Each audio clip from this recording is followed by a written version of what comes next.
Hello everyone. Today's video is mainly for the students who are pursuing some kind of an applied course in their higher education, that is at undergraduate or postgraduate level. When I speak of applied course, what I mean is the courses where there is a very considerable skill component apart from the knowledge component. So the courses which have lot of hands-on skill which is involved. This might be engineering, this might be medical, this might be business management, hotel management, or any kind of course where apart from learning the concepts and theories, you are going to apply it and you have to learn to do the job apart from knowing the concepts. And generally these applied courses are job oriented, so there's definitely a huge placement factor. And what I want to discuss today is internships. So the learning by doing part. Now all of you primarily know what is internship. Nowadays, like in different boards, universities, throughout history, internship has been very, very important component.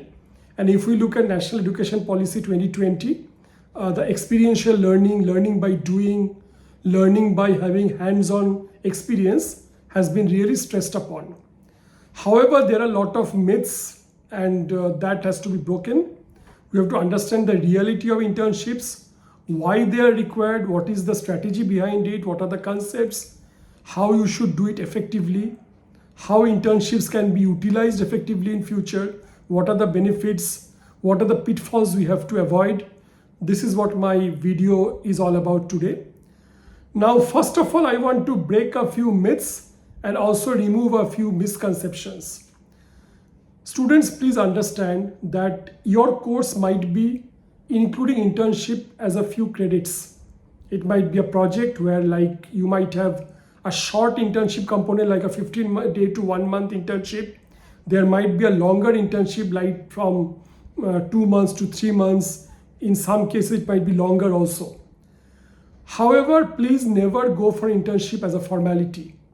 That I will go for an internship and I will just somehow manage to get a certificate. I will do some kind of a project report where my learning takes a backseat. I more or less I am finishing a task. So somehow from here and there I make a report. I might be copying from someone. I might be plagiarizing. I am saying all this from my years of experience. I know the kind of things students do when they are under pressure. There are many academic subjects, many projects, many assignments, many group presentations. And then when internship comes across, they take it as a task or a burden, and as a formality, they try to finish it. Now, this is a huge damage or a huge, disservice to the concept of internship. So never ever do internship as a formality.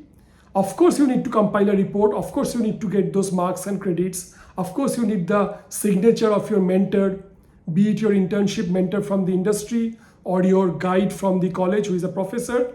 Those are secondary. First thing is what you learn from the internship. And when we talk of learning, we are talking of experiential learning, learning by doing. So when you approach internship, always understand that you should get some real experience. You should be able to do it hands-on. So that is what is your first thing that you should do in internship. Second point is that when you go for internship, try to not isolate yourself to one department or one domain only. Try to explore. See, they may not be paying you salary. They may not be paying you stipend also. You might be working for free. But you should not feel that I am just getting, they are getting their work done through me for free. So I will also do a bit of whatever minimum is required. No. One thing I want to make very clear, and this is for your understanding, what is important in internship? Is it learning or is it earning? Now, internship is at a threshold where your learning should take the priority, earning is secondary. So you get a stipend or not is not the primary concern. Are you getting proper learning? Are you getting proper experience? In future, when you go for a real job interview, when they ask about your internship, you should be able to speak in detail without learning or, learning by heart something. You will talk about your work.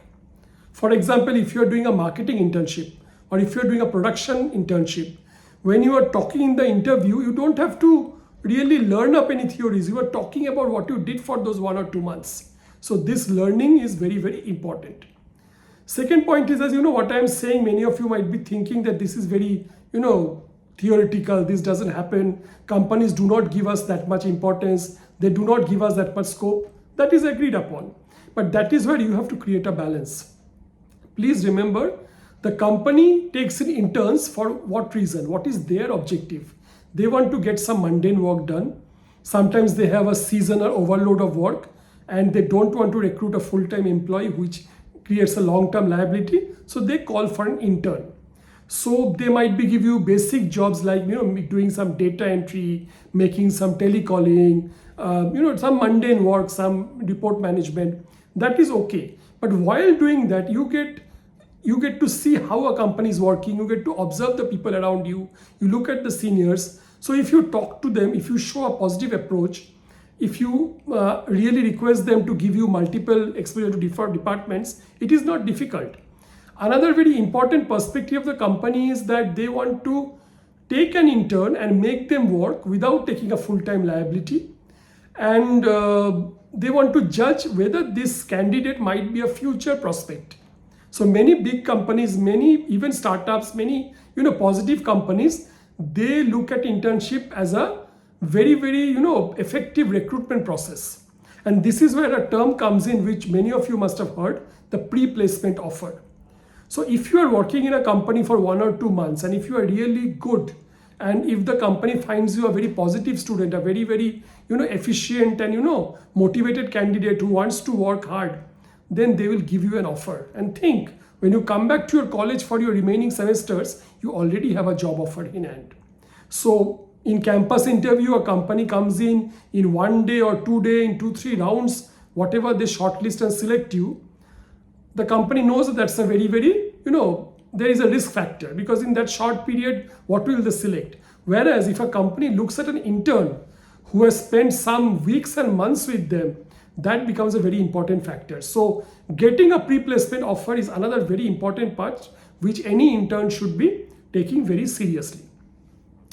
Now let me come to another point, like when you go for an internship, and this also happens, I'm telling you from my experience, and I'm sure you and your teachers will agree, that sometimes companies provide internships just because of relation. Your training and placement cell has a good liaison for years, so, or maybe wherever your connect is, so they give the internship because they have to give. They don't take it very seriously. So when you go on first day, they say, you don't have to come, we have so much work, there is no place to sit, we can't provide you guidance, so you be at home, you make a project, and then you can come once in 15 days or 1 month and we will sign off. Now company is doing their job. They are probably keeping your seniors or college happy by giving an internship, but you lose out. So in these cases, please talk to your college mentor, you talk to your training and placement cell, make sure you get a internship which is an internship in real sense and not a namesake. So always try to spend time in the company. You can be doing online work. Companies might give you work from home today. You can be working from your own laptop from your own home. That's okay. But the work should be a realistic work. No matter how small work like data entry or telecalling, but it should be real work, and not that whatever you are doing, you are just typing a text project by doing some internet research and company has no regard or no concern for that. Then that is not an internship. That becomes a desk project, a secondary desk project in the name of internship. So of course your internship project should have a research component. You have to collect a lot of data. You have to compile that to a report, but that can be done at home also. You can do a survey research on any company. Internship means you take some real data, you talk to the employees, you talk to the customers. If you're in engineering, you go to the shop floor, you talk to the people working there, the supervisors, the engineers, the laborers, everyone. If you're in HR, you talk to all the kinds of employees, you go through documents, you interviews to managers of every level from junior to senior. So you are doing some realistic, if you're in marketing, you might be doing a market survey. So you make a questionnaire, you take interviews of customers, you take feedback. So a lot of internships can be designed. So your college mentor or whoever is your project guide and your industry mentor, you take both of their inputs and design a proper project. Sometimes companies have their own ready-made projects where they want to take an intern, so then things become easy. I will give you one more experience, like suppose you go to a retail company and then you go to a shopping mall or a retail outlet and they don't give you a place to sit.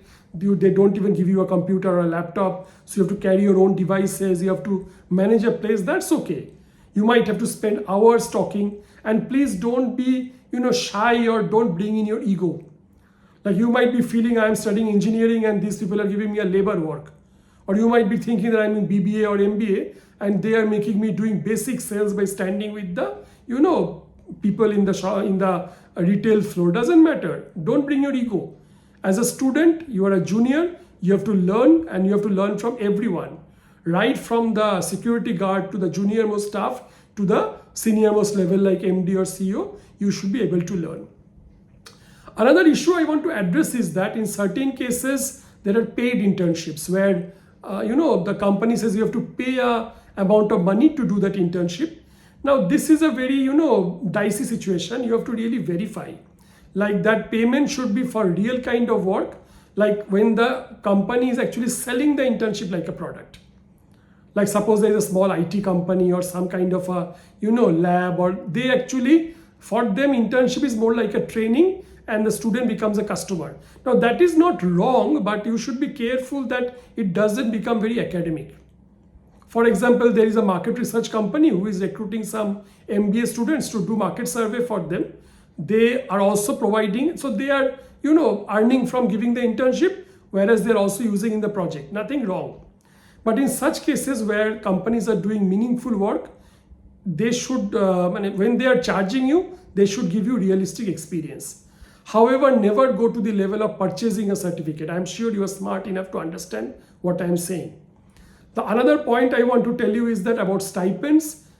If you are doing work which is meaningful, a good company generally provides stipend. So as a student, you may not be able to negotiate it. So your training and placement cell comes in. They might help you to find out. But never ever do an internship where you are just doing the internship and paying money or doing mundane work but not getting a learning. You should be able to judge it in the beginning. Sometimes you make a wrong decision, you end up in an internship which is not working out. Your sixth sense is working. Don't react, don't be aggressive, don't try to fight. Come back to college, inform your training and placement cell and understand the situation. If required, they will talk to the company. If required, they might place you in a different internship. So to summarize whatever I told you throughout this video, number one, give priority to learning. Give priority to learning over earning. Hands-on learning, experiential learning, which not only helps you to get a certificate and make a report and get some marks and credits, but when you go for an interview, when you write about the internship in your resume, in the interview you can be able to talk from your heart because you have done some real work. Getting a pre-placement offer is a fantastic objective. If you can get that, great.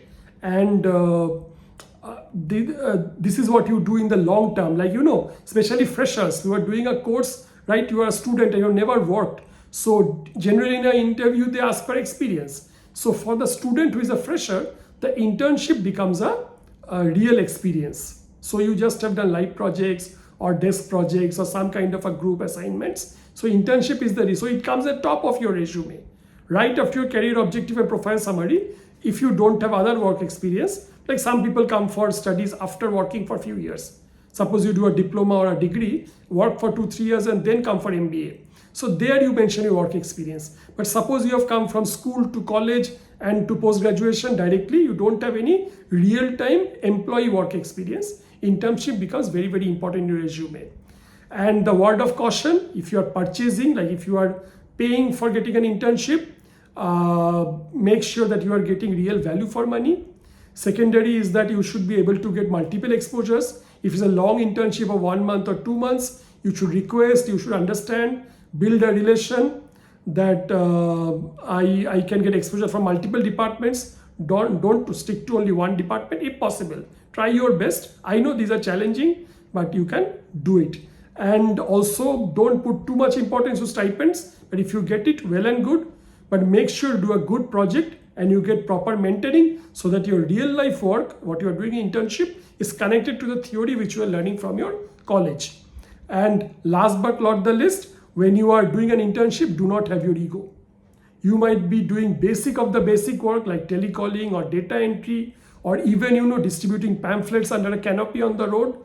doesn't matter, as long as you can connect those small, because nothing is redundant. Every small task in the company is somewhere connected to the ultimate vision and mission, so that strategic part will always come in and you should be able to engage yourself. Like an engineer, to sum up, if you're working on the shop floor, you might be sometimes assisting the laborers. You might be even listening to their scolding. Nothing wrong with that. Because those guys might not be as educated as you are, but last 10, 15, 20 years, they were operating the machines. So you can learn a lot from them. So this is what internship is all about. It is learning by doing. It is having the skill component strong, connecting to the academic component. And I'm sure all of you will be able to utilize the internship in a very, very positive and effective way. So that is the way. And one more footnote before I end. If you are smart, if you are confident, you will not get manipulated. There won't be a situation where company manipulates you and get work down out of you, but you don't get learning, you don't also get stipend. So if you are getting that kind of feelers, be positive, talk to your mentors. So I hope I have covered everything. In a future video, I will talk about apprenticeships. So these are the topics I'm covering. So if you're liking my videos, as I say in every video, please subscribe to my channel and share it with your friends, like the videos, and let's take this thing forward. So wish you all the best. Thank you. I end here. Thank you.